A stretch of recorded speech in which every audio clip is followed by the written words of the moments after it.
Good evening, everybody, and welcome to another DC iOS meetup. Thank you. Again, sorry for some of the very quick adjustments here, especially for those in person, but luckily we adapted pretty fast. So I think we have a very interesting topic tonight. I know at least two people in my organization were sad they could not be here because they heard the words functional programming and were like, "Oh, this would have been my jam." But so first off, thank you for everyone coming. So obviously I don't have too many announcements before, I'll have some announcements at the end. But with that, I will go ahead and hand it off to our speaker. So Jaswanth, the floor Yeah. is yours. Hi, guys. Good evening. First of all, I would say if I ramble in the middle, that's my jet lag speaking. I came from. I didn't have any sleep today. I just came to Virginia.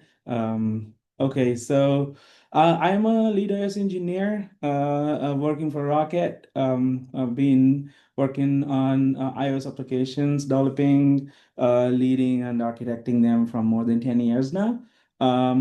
We Scott and we were discussing about this topic. I actually had to give this talk like way before, maybe 5, 6 months back, but life happened, and here I am. To start with, so you probably most of the guys I think are mobile, some sort of related to mobile engineering. If that's the case, you guys already know what I'm going to talk about. It's about how UI kit was with storyboards and how it was pain in the butt to create your screens, your UI elements, and for multiple different screen sizes and all of that. So how SwiftUI helped us conquer all of that with very less code and not a lot of fuzz. So that's the main area where we'll touch.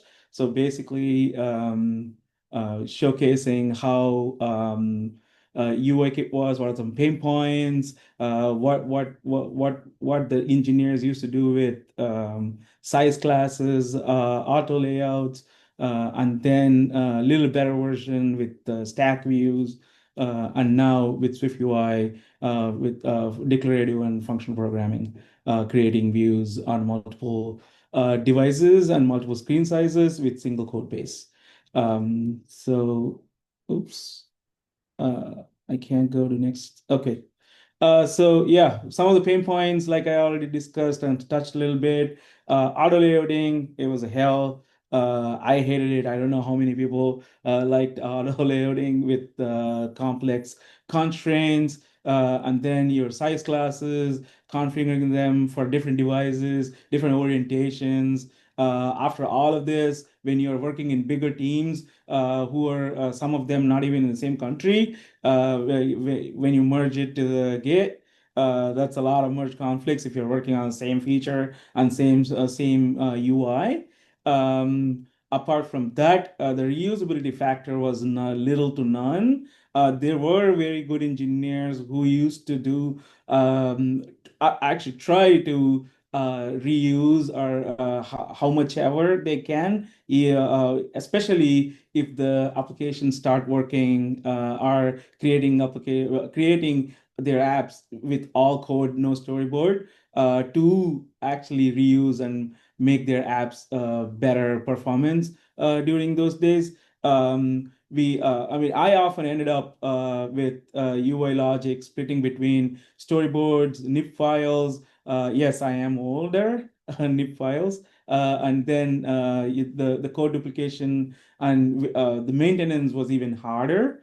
Plus, the amount of duplication that happens between multiple different devices, like iPhone, iPad. I don't have a lot of experience with macOS, but iPhone, iPad, and watchOS.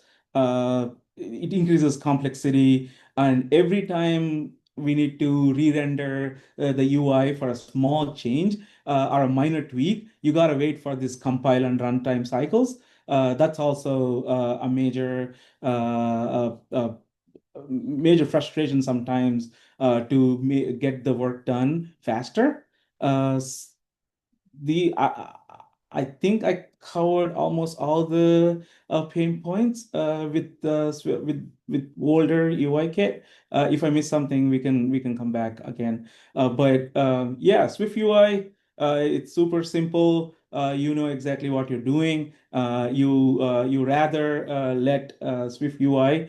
I mean, instead of telling the system how to build the UI step by step, we declare what the UI should look like for given data states. So every time the Swift UI views are so dumb, we just have they depend on the data states. So every time there is a data update, that part of the UI gets updated. That's the beauty of Swift UI, and I love that part the most because you don't have to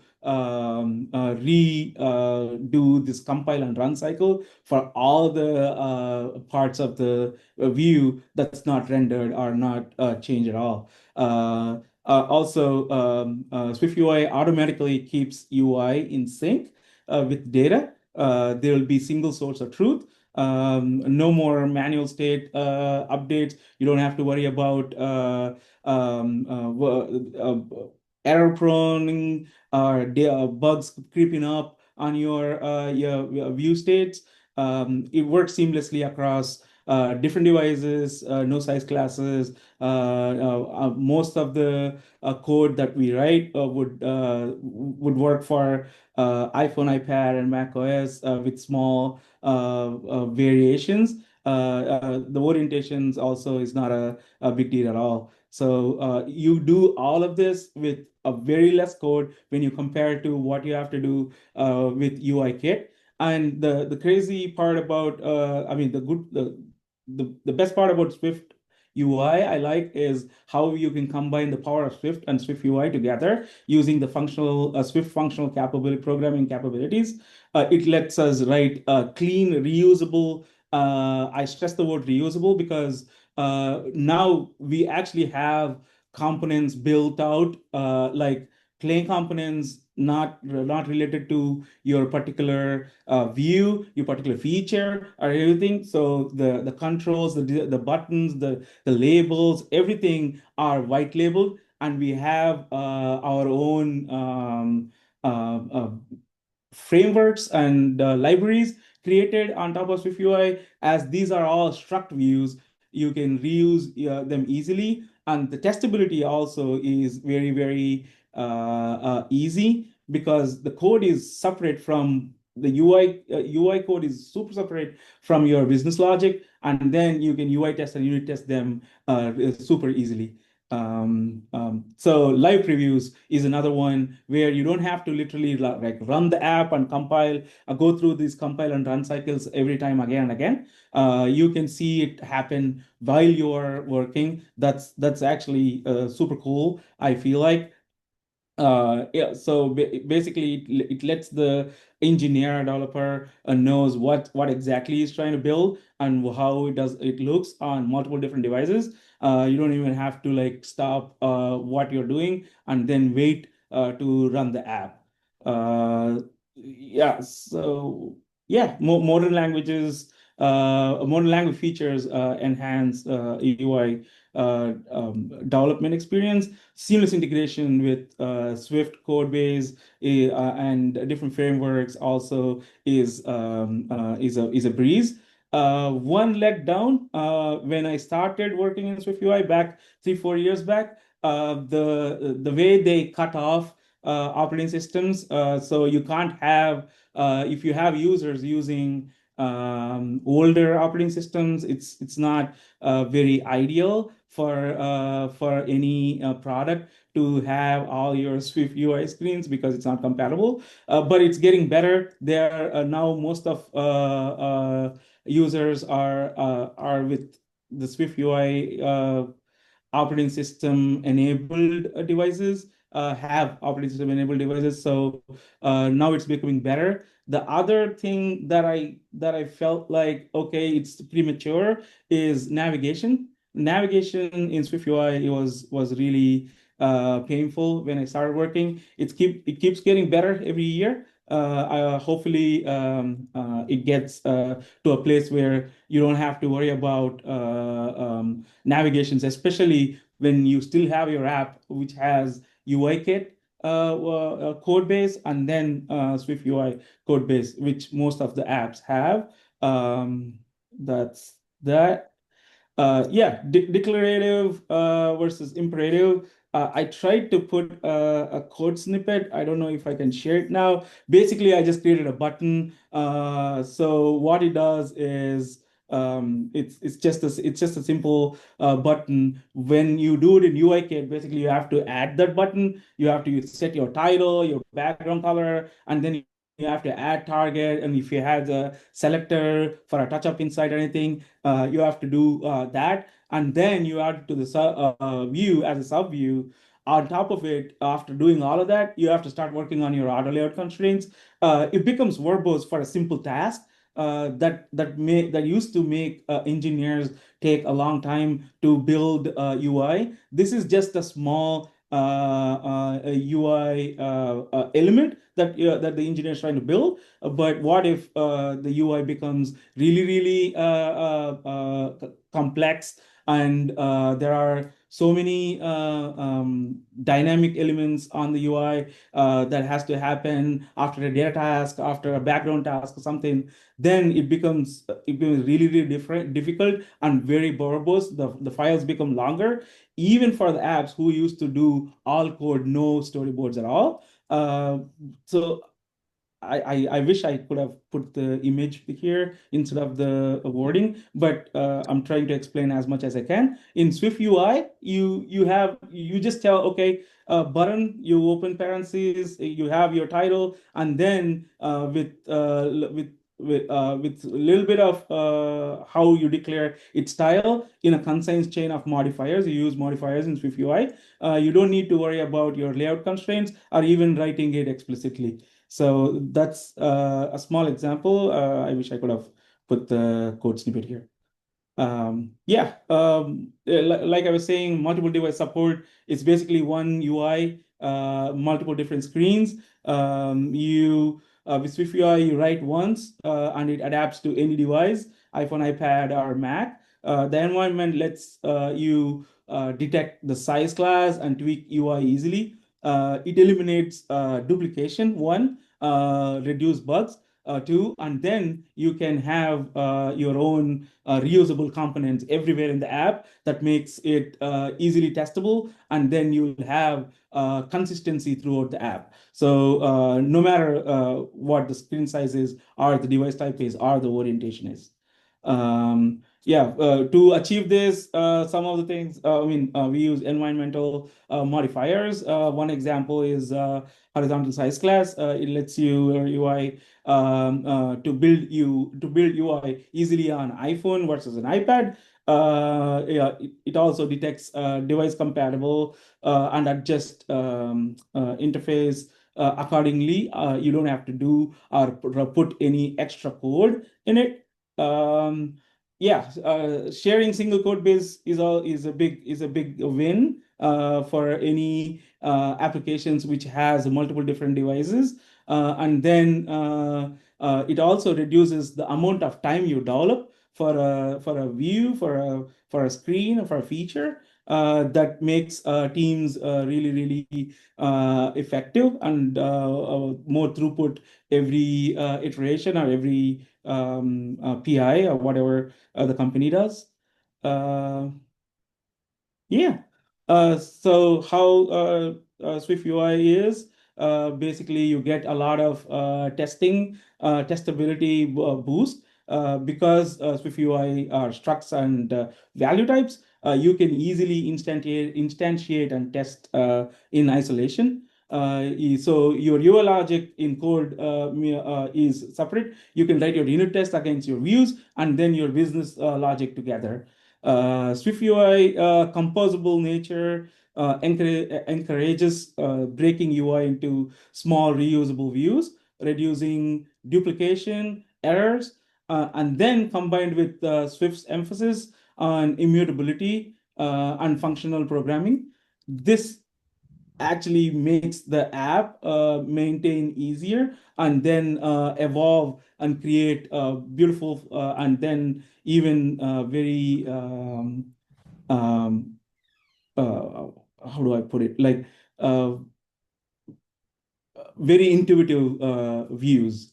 Um, so they're structure based, like I said. There's no zero. There's zero side effects, and then it's a breeze for any engineer and saves a lot of time. This graph I just created. Sorry for my bad PPT skills. Basically, what I'm trying to say is Swift's internal diffing system lets you update the part of UI that you actually change, reducing unnecessary work. For people who don't know what the diffing algorithm is, so in diffing algorithm in SwiftUI is basically in the context is a process that compares two versions of your UI view hierarchy, the old one currently displayed and the new one generated after your state changes. So if it figures out what exactly changed between these two versions and then only renders that particular thing. Why is it important? Instead of rebuilding and redrawing the entire UI from scratch, every time something changes, it can be expensive or slow. The diffing algorithm figures out only the parts of UI that actually changed, then updates just those two parts, which makes the app efficient and smooth. How it works in SwiftUI, you update some state or data. SwiftUI rebuilds a view tree, like a lightweight description of your UI. The different algorithm compares the old tree and the new view of the tree. It calculates the minimal set of changes needed, then applies those changes to actual UI screen. Simply put, in an example, you have like a printed page and you wanted to update it to a new version. Instead of reprinting the whole page, you just highlight the words or lines that change and fix only those. So that's an example of what it does. Because of these type of things, you have lesser build times. Your memory usage decreases. Your UI updates are faster and bug free if you write them the way they're supposed to. And then the rendering speeds, of course, is faster. Your code size decreases a lot, and then you don't have to worry about half of your code in storyboards, half of your code in your normal code files, and then everything is at one place, and there's very less chance of debugging, and testing becomes super easy. So the yeah, so summary, it's the declarative syntax nature revolutionizes building with live preview capabilities, fundamentally change how we build UI on Apple platforms. It frees us, at least me, from storyboards and complex size class juggling. Swift UI paired with Swift functional style helps us write the code that's clean, testable, maintainable, and most importantly, reusable. The performance, of course, benefits across cross-device support, make it obvious choice for modern apps. The only downsides, I mean, few downsides for using SwiftUI is if you have applications and users who are using older devices which can't support operating systems that SwiftUI starts from, that you have to figure out a way to make sure that those guys can still use your app. And then navigation is still is a pain, and even I know Apple says it's interoperability between UIKit and SwiftUI. It's not a breeze. I'm working on an application which has both type of codes, type of both frameworks, UI frameworks on our app. We face a lot of issues with navigation and then data management and then your data transfer. The pain elimination, we already talked about it. A single code base also helps reduce your code, unnecessary code for multiple different applications. Um, What did I miss? Yeah, I think I covered everything that I wanted to say. I would love to know what you guys thought, and also what's your experience using Swift UI, Swift, and then even UIKit storyboards back all the way to Nibs. Just wanted to hear your experiences and learn together. All right. Yeah, thank you, Jaswanth. Other room, if you want to go ahead, unmute your mics, and then that way, if people want to, ask questions, or it sounds like, Jaswanth also wants to engage in some open discussions. So, feel free. If you're on the Zoom call, if you want to engage, I think at least just raise your hand, just so I can make sure. I'm trying to make sure Oh people. crap, I was not on video. I just saw that. It's all good. I think last time I checked the recordings, yeah, if you want to go off video now, I think it'll be fine. But I think the recording will just capture the screen anyway. So, Okay. but yeah. Does anyone have any questions or have any thoughts that they want to open up with? I have a question. I was wondering if you could elaborate on the interop between the UI kit side of the project you're working on Uh-huh. and how you dealt with the navigation piece. Is that currently solved for you, or do you still experience?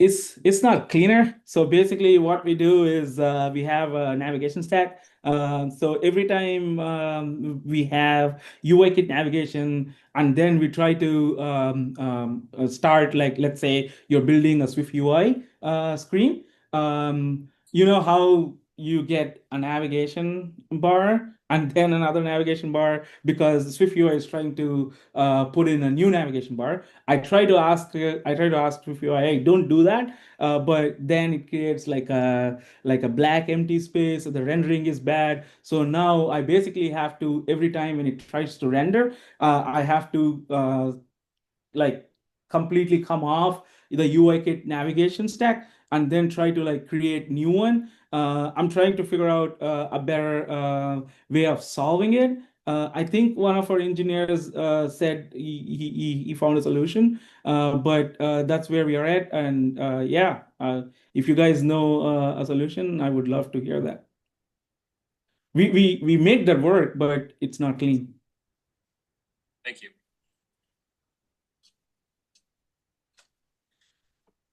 What's been your experience working with, kind of trying to combine these functional ideas with Swift UI and also having to deal with working with legacy UI kit and dealing with embedding in like UI hosting controllers? Like, have you dealt with any odd behaviors working through that?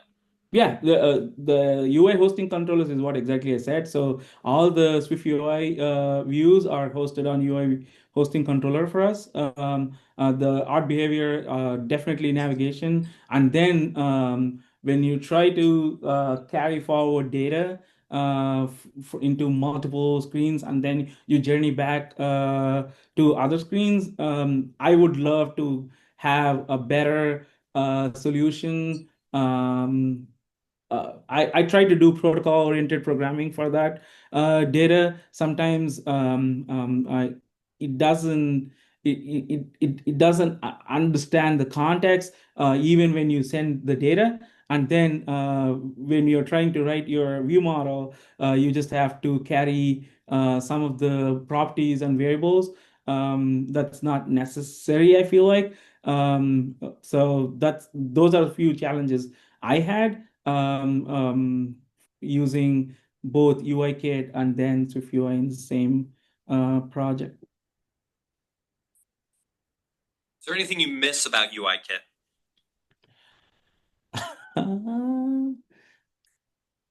Uh, no, no, not really. No, maybe stability.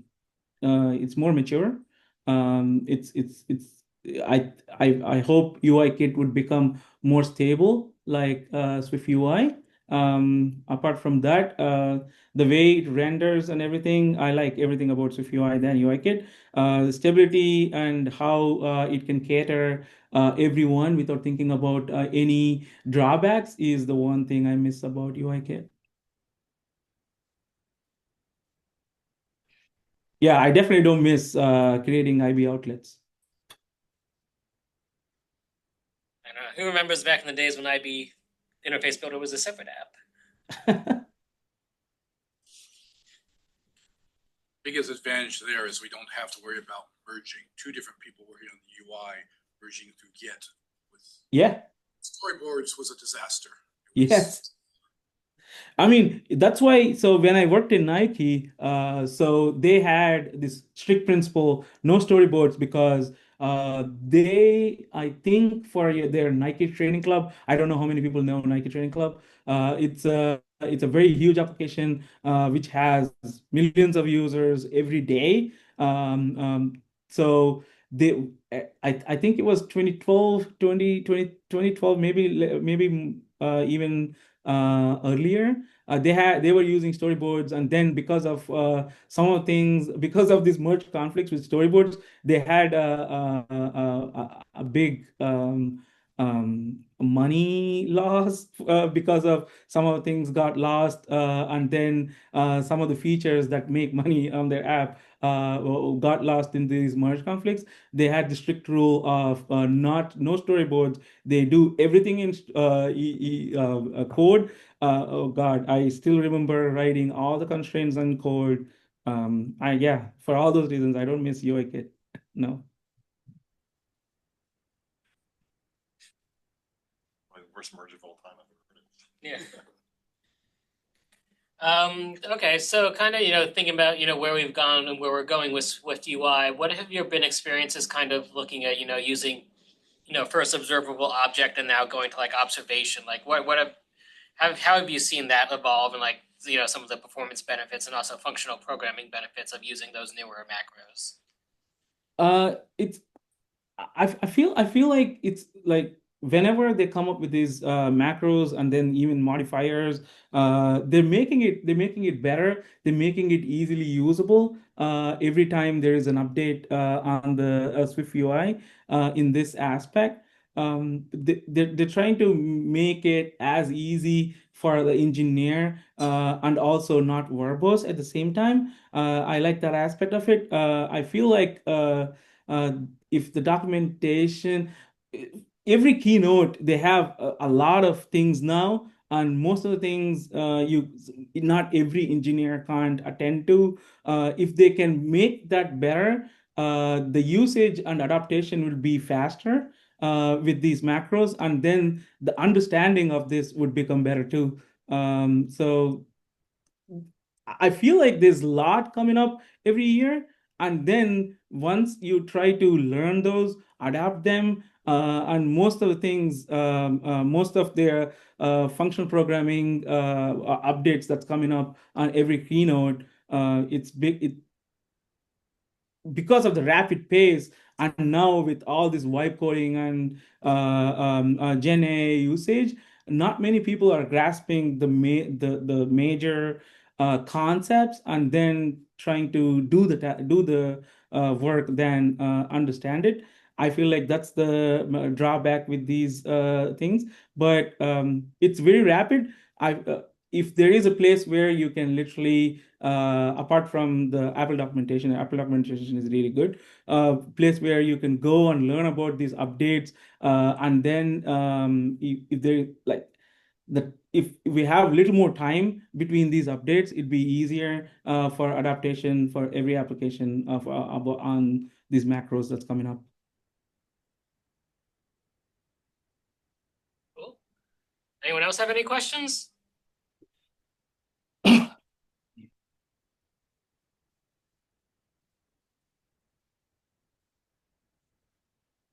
right. Well, if not, thank you, Jaswanth. This was an amazing presentation.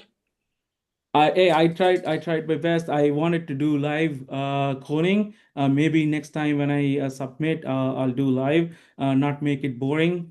Make it a little interactive. I didn't. I was traveling. I didn't have a good amount of time. But next time, I promise I'll make it live and interactive, and we can have some more fun. Sounds good. Yeah. No. Yeah. Thank you. With that, before we wrap up, I'll share a few announcements. So let me share my screen again. All right. So kind of my usual spiel. if you're interested in speaking, fill out the speaker form. I actually just updated our Meetup page, so this is nice and available on the front page. Again, the YouTube channel, it will be more active now that I actually have a way to get videos out again, so keep an eye out. And, follow us on our LinkedIn page if you want more updates as they come live, not just for our meetup, but for some of our other meetups, including, because it was mentioned, someone asked about it, our tie with DevFest DC, because DC Startup Week is coming up, and DevFest DC will be returning to the area. It will be October 3rd. I'll have to check exactly what the location is, but if you follow either the GDG DC meetup page, or if you follow the Dev Community LinkedIn, we will definitely be reposting that, but October 3rd will be DevFest DC. And then for those who are here in person, I have stickers again. And then before we end for the night, does anyone else have any announcements that they want to announce? No, I just have a question. Do you guys do anything before September 2nd? Because that's how long I'll be in Virginia. If there is a chance, I can come in person. Once I stop recording, I'll talk with you, Jaswanth, and we'll double check dates. Yeah, perfect. All right, well, if nothing else, then next month will be September 9th. It will be, once again, here at Capital One, but we will be back in the lab space, which if those of you who've been here before remember, that is the space where I will have to clear you through security first before you can go in. So I'll have those instructions again in the meetup. Our presentation will be building an iOS app with Claude Code, and it will be hosted by Capital One's own Dan Coleman. With that, thank you, everybody. Hope you have a good rest of your day. For those of you who are here, please be sure to pick up your dishes, put them away, and then we can congregate kind of in that outside area so we actually have some room to network between the two rooms. Thank you, everybody.